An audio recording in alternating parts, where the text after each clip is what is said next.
Hello everyone. Today I would like to speak about magicians, people wanting to become magicians, because a lot of people are very interested in magic nowadays. Everyone wants to become a magician, but many people don't actually understand, dig into this topic because they practically have no reference point of what magic manipulation is. We definitely live in this realm where there is human morale, human realm, but there is also a natural world, natural realm. And when we speak about magic, we speak about our desire to control, manipulate basically various forms of energy. And so a lot of such sciences like Tantra, Voodoo, and other kind of related sciences, maybe they have different names, they aim at controlling these different forces, summoning these different forces.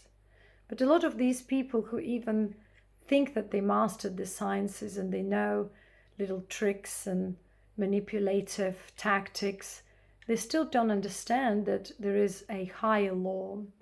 And so they might be very successful for a while. And to be successful in terms of magic and magician, or being a magician or manipulation, means being able to buy yourself time. And whatever they do, they are subjected to their human unrefined morale. So sometimes they see people commit adultery. Sometimes they see people trying to tie up someone to have relationship or marriages with them. Sometimes they see people to wishing to, remove their competitors. So even though they offer them these services, someone has to pay for this. And so they start extorting their energy. They give them these desires, they satisfy their desires, but these naive, innocent, ignorant people don't know how they're paying. Then suddenly they start having back pains, they start having other issues in other areas of life. So the majority of people do not know this. And you can manipulate this reality for as far as you can. It's more or less an exchange. You can't have something more than you can have within your own capacity. So they always try to access other realms or gain access to other beings' energy so that they can prolong their lifetime, sort of move the timeline further away, the timeline for karmic payback, which is coming very soon for the majority of these people. And the interesting thing is that their spiritual bank account eventually is empty. They become spiritually bankrupt because at some point they're manipulating, they're promising this person, for example, healing, but taking energy from another person, or transferring that disease to the animal or to some other person, right? So, or they manipulate people's minds so they can extort their energy. They can create portals through their bodies, through energy system, and try to get that energy or offer this energy to whatever deities and spiritual entities they're worshipping, the entities of low nature. And again, when we speak about entities of low nature, every entity is a part of the natural world. They serve a certain purpose, but in the hands of the evil, ignorant people. And evil, ignorant people are self-serving people. So definitely these kind of people are self-oriented, and they think that they can live as long as they can get the energy. So they're energy vampires, and this is like the majority of these spiritually sort of enlightened masters, which are not real masters. They're just little tricksters. And eventually they fall on their own sword, because eventually the same door they were knocking on shuts down. And sometimes out of thousands of people they extorted energy from, or they manipulated, there's only one. It's enough, only one person who is a spiritual being. And once they hit this rock, it becomes the bottom, the rock bottom, which makes them understand and learn spiritually that they are nothing and that they need to run. But there's nowhere to run. Because when someone becomes their karma, they have to pay back. When they try to send these energies, negative entities, to suck the energy in order to gain fame, material well-being, or anything in this world, relationships, or in order to gain some powers, youth, whatever they want to gain there, eventually, when these higher powers naturally are bound also to certain laws, when they come to spiritual beings, they are scared and they run back. So when they run back, they ask for payment. And the payment becomes these magicians' health, their family members' health, their family members' properties, their family members' well-being, their family members' relationships, which are crumbling down.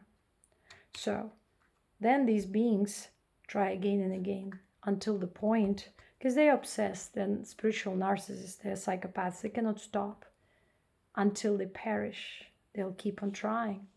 And so eventually it leads to their demise, to spiritual death, because their spiritual bank account is empty. That's why practicing dark arts, which includes harnessing energies of other people, manipulating their realities, trying to gain fame but by healing locally someone here, but transferring this disease to someone else because your morale tells you that. But you're not God.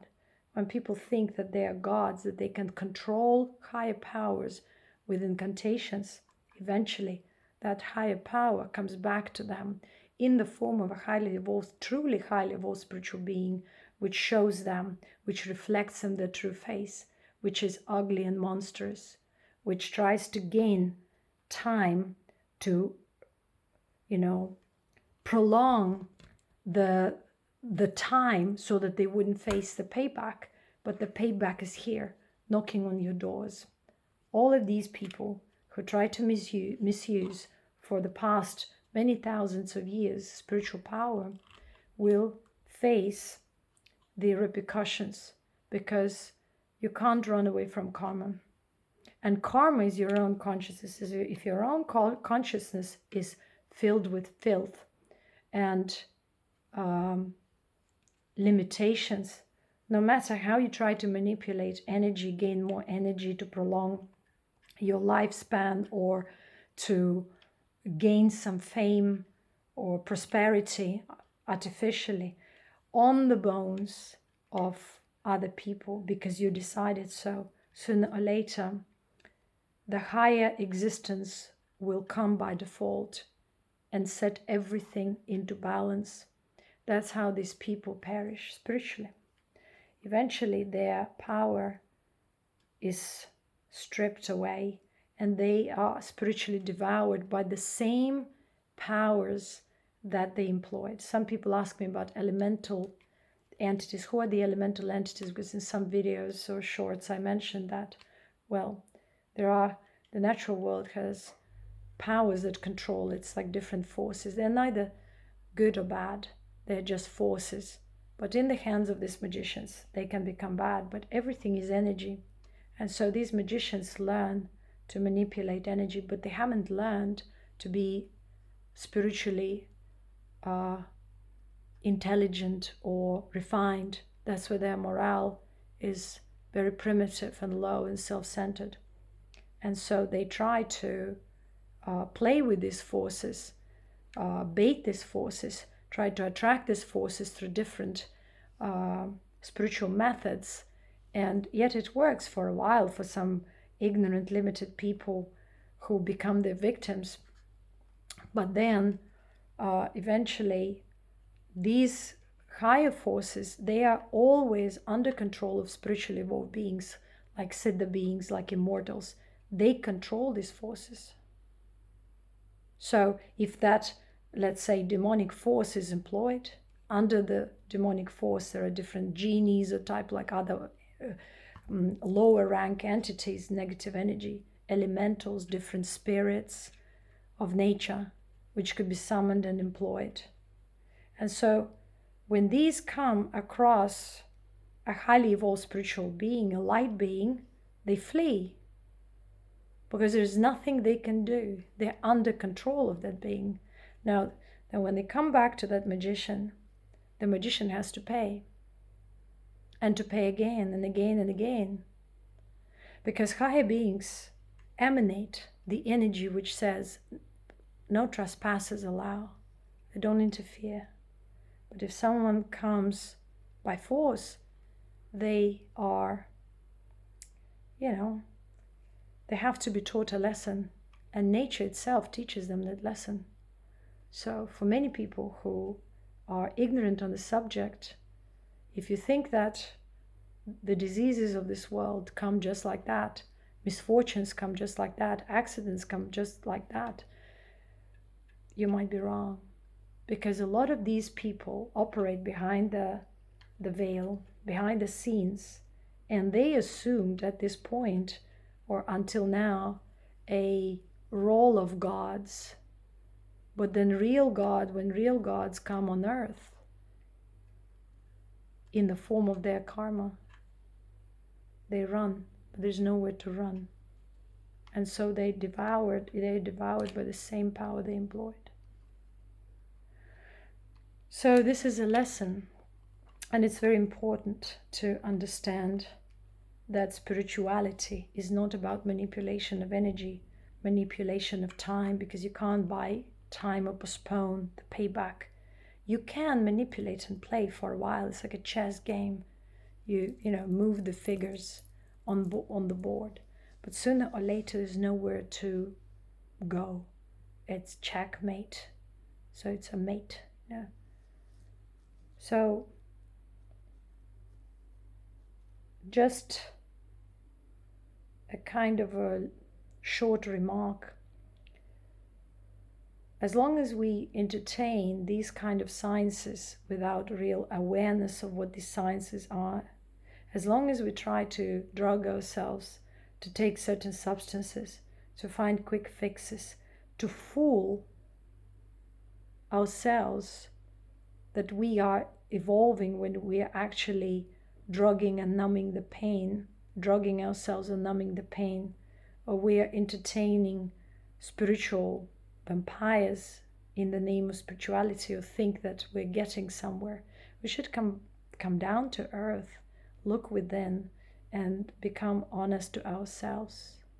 Are we truly honest, or we're deluding ourselves and continue living in this delusion, thinking that there is eternity ahead of us, when in reality the majority is just decaying, rotting alive, entertaining spiritual ideas, supporting spiritual narratives, having no spiritual awareness or even a reference point of what higher being in existence is, and keep on supporting the collective darkness, and yet wondering why this collective darkness prevails. Why does it continue staying here? Why doesn't it go? Because you are a part of it.